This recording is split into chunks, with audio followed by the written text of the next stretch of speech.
Let me introduce to you our panel. First we have Dr. Liu. Dr. Liu is one of our staff optometrists, and Dr. Liu attended ASU for his undergraduate education and then continued on to UC Berkeley School of Optometry. He works closely in our clinic alongside Dr. Manger, examining patients before and after their LASIK procedure. Next, I would like to introduce to you Dr. Manger, and Dr. Manger is the chief ophthalmologist and founder of Saddleback Center. He graduated from the U.S. Naval Academy with degrees in both math and nuclear science. He served as an officer on nuclear submarines for the U.S. Navy and then went on to medical school at USC. And after USC, Dr. Manger did his internship and residency at the Doheny Eye Institute. Dr. Manger is very experienced in LASIK surgery, and he has performed 5,000 to 7,000 LASIK procedures a year for the past 16 years, with a success rate of 99.7% of his patients seeing 20/20 or better. And Dr. Manger is considered to be the most experienced LASIK surgeon on the West Coast, and the second busiest LASIK surgeon in the world, having performed over 66,000 LASIK procedures. Unfortunately, this year in the United States, over 90% of all LASIK procedures will be done by general ophthalmologists who do less than 20 eyes per month, whereas Dr. Manger routinely does between 300 and 500 procedures each and every month. So trust me when I say you're in very good hands with Dr. Manger. I had been looking into LASIK surgery or some kind of corrective surgery for probably 10 years, and I'd always go to my yearly checkup and be told year after year I was not a good candidate, I was not a good candidate, forget it, don't even, go there. Your prescription is not proper for that kind of surgery, and so I just kind of gave up. I think the most wonderful part of my surgery is that my husband, within a couple of days, just kind of took my face in his hand and he looked at me and he said, I am so excited because I can look in your eyes and really see you. And I think that was what made it just amazing to the nth degree. I just want to thank you, all of you, because it was a fabulous experience and you are treated like a king and queen while you're here. So I can't say enough. A year ago we decided, you know what, there are way too many people out there that are told they're not candidates for LASIK because they have astigmatism or they're farsighted or they can't get rid of reading glasses. We just said, oh my God, we've done this for years and years and years. Let's tell everybody so there isn't a bunch of confusion that circles around out there. So And that was I'm the glad kicker you saw, too. yeah, that's good. I'm really into water sports, and I race outrigger, I do stand-up paddleboarding, and I've lost my contacts before in the middle of a race when a rogue wave or one of my other paddlers, whatever, splashed me, and it was just awful. And I was annoyed with my contacts, I was annoyed with glasses, I was just done. And so I came in on that Saturday for the seminar. My appointment, I made it for Monday.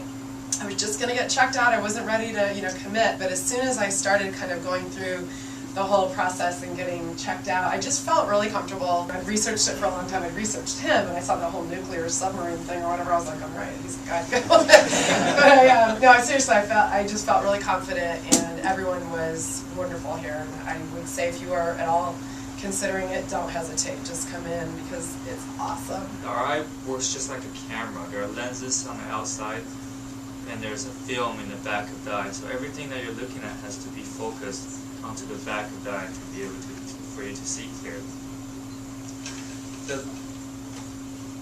The lens on the outside, a normal eye. Okay, this is the lens that's responsible mainly responsible for your vision. This lens in a perfect normal eye should be perfectly round, making the eye like a round soccer. In a nearsighted eye, this lens is too round, it's too steep, there's too much curvature. In a far-sighted eye, this lens is too flat. And in an eye that has astigmatism, this lens, instead of being round this way, it's football shaped. Okay? So when this lens is not perfectly shaped, everything is out of focus, so your vision is blurry. LASIK surgery works by reshaping this lens, okay, to make that lens perfectly round again so you can see without glasses. The first laser will map this lens and that'll tell us how we have to correct the eye to make it perfectly round. The second laser, Dr. Manger will use a laser to make a very, very thin layer on that lens. And then he'll open up, he'll lift that flap. We call it a flap. He'll lift that flap. And then he'll use a third laser. Dr. Manger uses that third laser to reshape the lens underneath that flap. And then he'll put that flap back. Now, the reason why we make that flap is so you have a natural bandage over that treatment. That's why there's no pain. That's why the healing process is really fast. The very next day, you'll be able to return to all your normal activities. You've seen a lot in the past 15 or 16 years. What would you consider to be the main advances in technology today?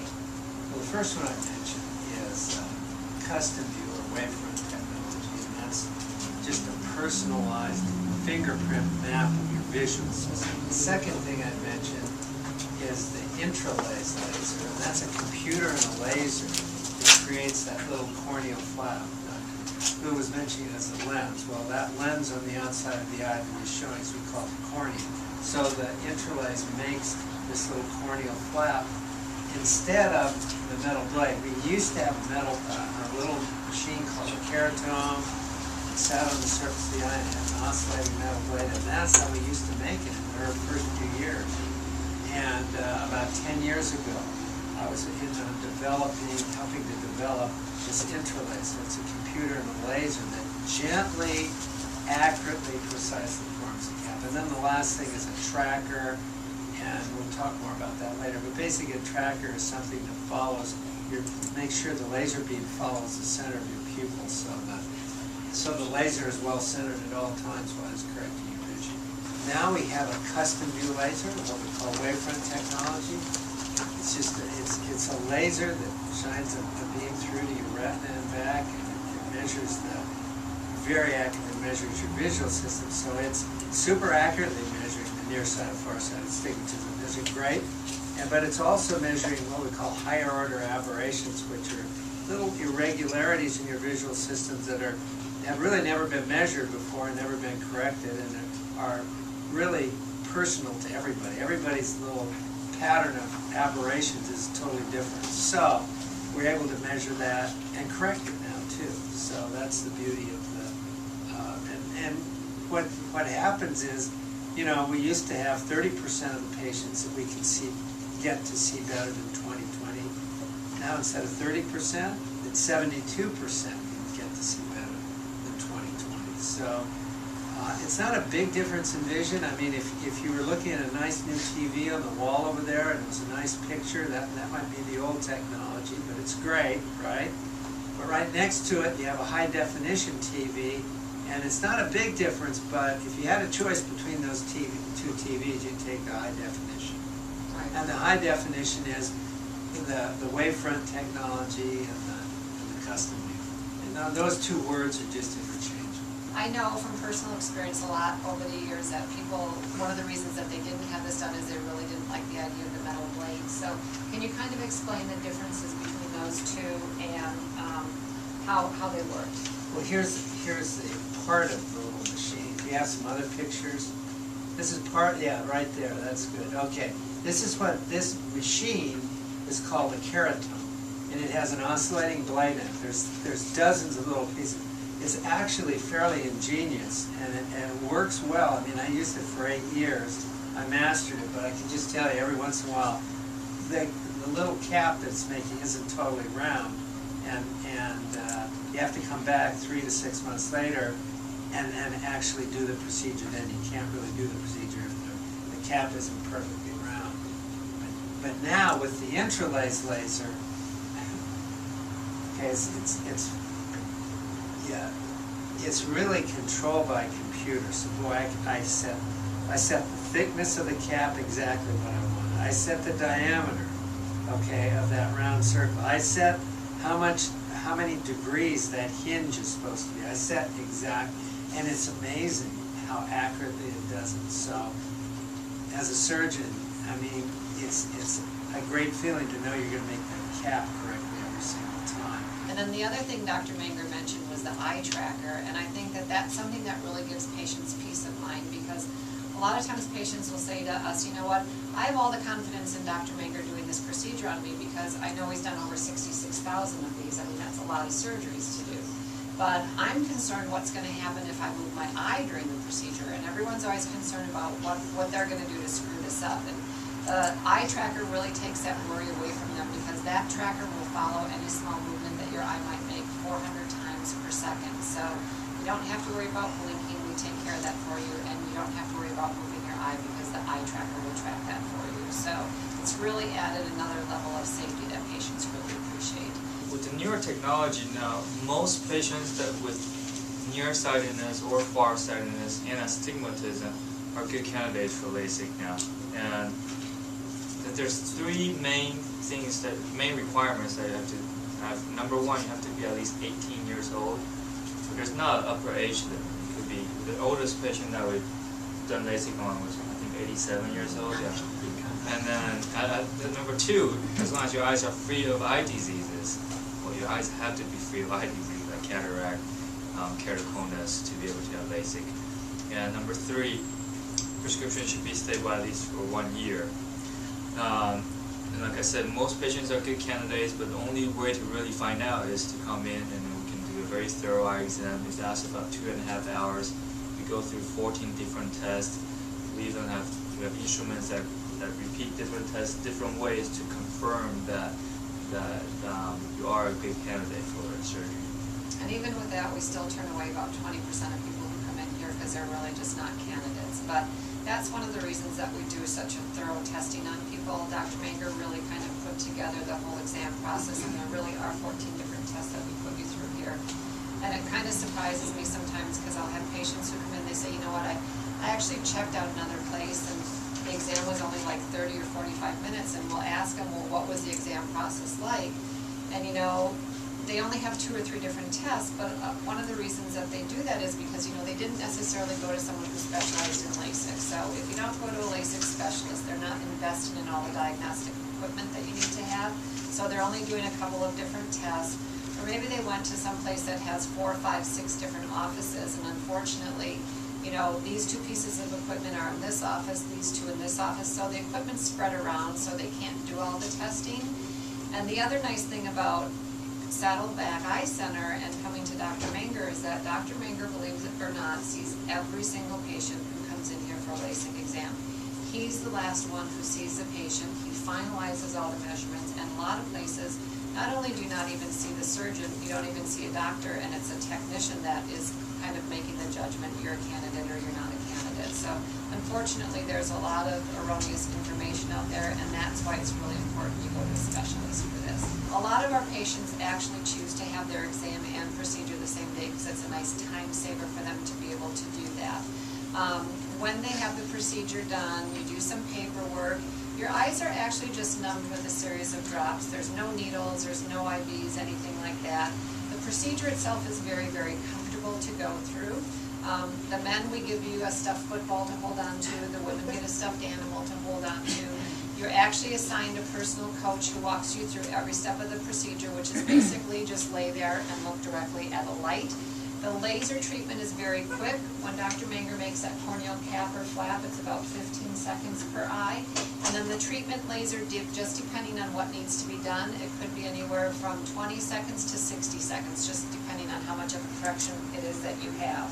Dr. Manger, another question people would have would be, what would typical side effects be after the procedure? Because that's something that a lot of times people are concerned about. Yeah, one of the things that occurs is that there's fluctuating vision during the day. It might be better, a little better in the morning, not quite as good at night, or vice versa. We're talking about the difference between maybe 20/20 vision in the morning, 20/25 in the afternoon, or something like that. It's not a big difference, but people do notice a difference. And again, all these side effects last only a couple weeks, usually 2 or 3 weeks at the most. Or glare from lights during the day, or glare and halos from lights at night. Those, not everybody has them, but if you do have them, it would be very, very rare to have them longer than 2 or 3 weeks. These are things that used to last for months and sometimes years previously with some of the old technology from 15 years ago, but they're side effects that are very temporary at this time. And lastly, the other side effect that pretty much everybody's going to have is your eyes are going to be somewhat dry after the surgery. And the reason for that is Dr. Liu was explaining about creating that little corneal cap, whether you do it with a blade or you do it with a laser, when you make that little corneal cap, you disrupt some of the corneal nerves, and those nerves are the ones that give the message to your tear glands, make tears, make tears. You can't get the message anymore, so they're not making the normal amount of tears.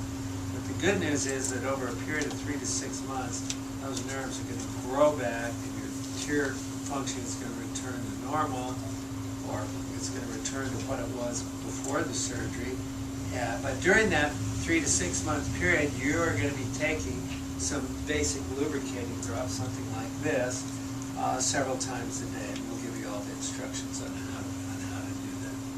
So those are the main side effects. As I said, they're temporary. Even the dry eyes is temporary, but it's a little longer lasting than the other ones.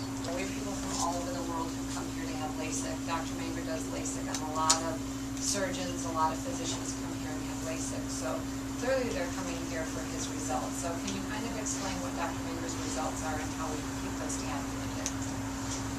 The way we keep track of our patients' results is that we have the patients come back at 1 day, and then 6 months, and then 1 year, and then we measure their vision, and we put all those we put the measurement into a database that we have since 1996, and every year we tabulate that data twice a year and every 6 months. So consistently over the years, our patients, 99.7% of our patients will see 20/20 or better. And about, like Dr. Manger said, after we started using the custom view laser to measure the eye, 72% of patients will see better than 20/20. And we're capable of doing that because we have one surgeon, that's Dr. Manger, and we have one office. And this is the one thing that you really should look into when you look around for LASIK surgery, is that what their documented result is. And not that many offices can do that because they either have more than one surgeon that operates for them, or they have multiple offices. That's really makes it almost impossible to keep track of the results. And a lot of places will actually say that 20/40 vision is okay because that's what you need to be able to pass the DMB without correction. But if we only got people to 20/40, they would not be very happy with their vision. So Dr. Manger's standards are higher than most. We consider 20/20 or better to be an acceptable outcome, and we're very confident that that's what we're going to be able to get you afterwards. If I'm over 40, am I going to need reading glasses? Because I really don't want them. Okay. Everyone over the age of 40 will start to experience a condition called presbyopia, and it usually happens between 40 and 45. So we talked about there are two lenses in our eyes that help us to focus on things. The lens on the outside is the cornea, where LASIK is done. There's another lens on the inside of the eye that's responsible. It's almost like a zooming mechanism in the camera. It allows you to zoom in and out. This lens is very soft and flexible, and that allows you to do that. But it only works for about 40, 45 years, and it starts to slow down. It starts to become less flexible. This lens sits inside of the eye, so there's really no way that we can get to it and fix it. Actually, there's no procedure that can fix that. The only lens we can fix is on the outside, the cornea. So in patients that comes in, they have a problem, let's say they're 50 years old, they can't see far, they can't see near, and there's two options for them. One is we can correct both of their eyes to see far away, and they'll have great vision, just like Sherry. But she may need some reading glasses for things that are in her hands, that are small. But the only reading glasses that you're going to need is over-the-counter reading glasses. You won't need any bifocals or progressives or any prescription reading glasses. All you're going to need is something from Walgreens or Walmart. Really easy. The other way we can correct your vision is called monovision. That's what, when we correct one of the eye perfectly to see far away, and in the other eye we just give it a little bit of nearsightedness. What Dr. Manger does is actually called blended monovision, but that will give you the ability to see up close much better. And like we mentioned earlier, it's a very personal decision. You have to really just try yourself. When you come in, we're going to spend a lot of time demonstrating that to you, explaining how it works. And you can't really ask other people if they like monovision or not, because you're going to be the one that is going to look through this vision. And the only way to find out is for us to demonstrate that to you. And that's probably really the key, is that when you come in here, our doctors will spend a lot of time with patients over 40 or 45 showing them monovision, and we'll actually help you to make the decision that's best for you. I have husbands and wives that come in here and they both do surgery the same day. One wants monovision and one doesn't, and they'll try to convince each other that the other one is wrong. But honestly, it's a very personal decision, and to us it's more of a lifestyle decision for you. It really doesn't matter to us if you choose monovision or not. It's really what's going to work best for you. And Dr. Manger and our optometrists are experts at helping people determine that, so it's not something that anyone should worry about. We'll help you through that entire process. Yeah, a lot of people want to run home and ask their best friend or ask their spouse or something, and what do they think about it? You know, it just depends what half of the world they're in, because half of them are going to like it and half of them don't. It doesn't have anything to do with you. You got to figure it out for yourself. Now, Dr. Manger, let's talk about price. What advice would you give to people who are concerned about price with LASIK? Well, I mean, LASIK is like a lot of other things. I mean, I'm sure when you first think about it, you're thinking, gosh, I want to get LASIK surgery. I mean, the vision advantage of it are really great, and I want the best quality, and I want it for the cheapest price. But unfortunately, it's like a lot of other things, like most other things, really. You're not going to get both price and quality at the same time. You can choose one or you can choose the other. And I know that there was a congressional review done in 2006 where they looked at LASIK surgery and they found that 1 in every 30 LASIK centers, or what we call bargain centers, at a very cheap price. So right there, that ought to tell you something. 1 in 30 offer at a cheap price. I mean, that's a fairly small percentage. What are they up to there? So, and the other thing they found is that about 1 out of 6 people that go to bargain centers are not happy with their visual result. Well, I can tell you, if you come here, you're going to be happy with your visual result. I don't know anybody that would really want to take that chance. I mean, it's like do it right the first time, and you know, the most expensive LASIK surgery in the world is the one you get done cheaper, because real frequently has to be repeated once or twice. So it's usually by another surgeon. It's just not a good thing. When people have this surgery done, they want to have vision just about as good, if not better, than what their glasses or contacts are, and I can do that for them. The average price for quality LASIK in Southern California for 2 eyes is between $4,500 and $5,500.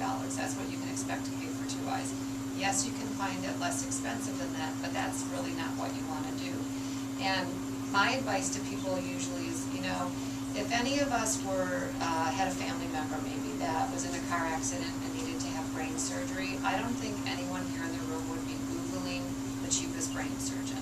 I mean, no one would do that. You'd be looking for the best brain surgeon that you could find for your family member.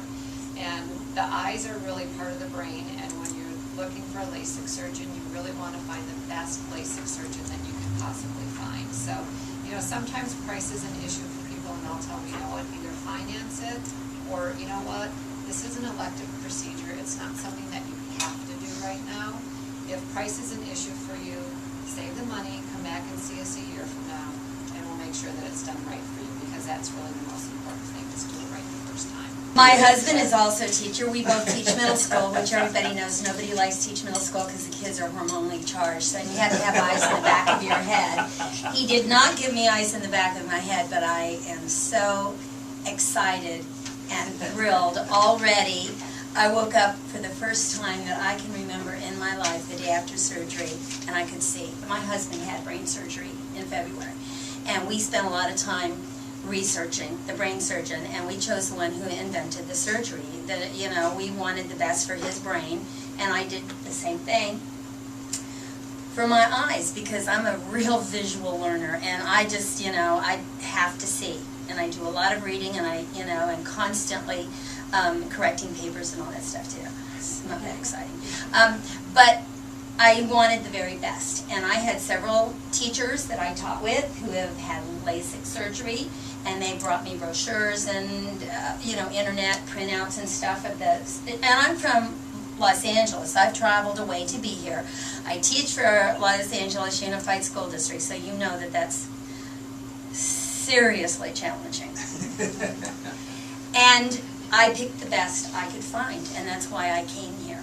And because with my eyes, I want absolutely the best result. I'm totally thrilled. The way we were treated here was phenomenal. When I went home, I had a ceremony, and I took all my hundreds of contact lens cases and all of my enzymatic cleaner and fluid and saline and all that stuff, and I dumped it in the trash, and I said, goodbye forever. Goodbye forever. And so, do it, it's great. From the moment that I walked in here, you can just tell, like, they totally do, especially in LASIK, so much. It was just so streamlined. Every single part of the process was just fluid. All the tests, everything went so quickly, and the procedure itself was done in about 20 minutes. Everything that they say, I can testify that it's the truth. This place really does know what they're doing. Now, many of our patients do like to have both their exam and procedure done the same day. It's just simply easier for them to be out of their contact lenses for just one time. So if you'd like more information on same-day LASIK, please let us know, and we're more than happy to answer any of those questions at the end of the seminar for you. You do need to have a ride home after the procedure. However, if this is a problem for you or you live outside the local area, we're more than happy to arrange a complimentary hotel stay for you. It's actually at the Laguna Hills Courtyard Marriott. You can leave your car here overnight. There's a shuttle that will pick you up, and then in the morning after, bring you back to your exam for a 1-hour checkup with Dr. Manger, and then you're back to your normal activities and everything the very next day.